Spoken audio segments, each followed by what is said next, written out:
প্রিয় ছাত্র বন্ধুরা, দীপঙ্কর ডিএসআর চ্যানেলটিতে তোমাদের স্বাগত জানাই।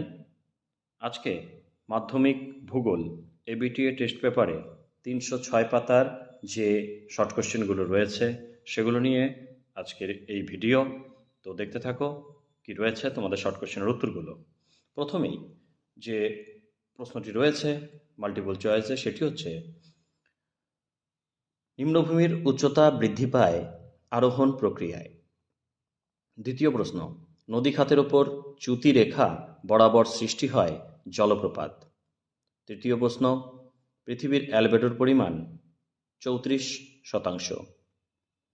1-4, ঋতু পরিবর্তন দেখা যায় না নিরক্ষীয় জলবায়ু অঞ্চলে। 1-5, অস্ট্রেলিয়ার উপকূলে সৃষ্ট ঘূর্ণবাতকে উইলি উইলি বলে। 1-6,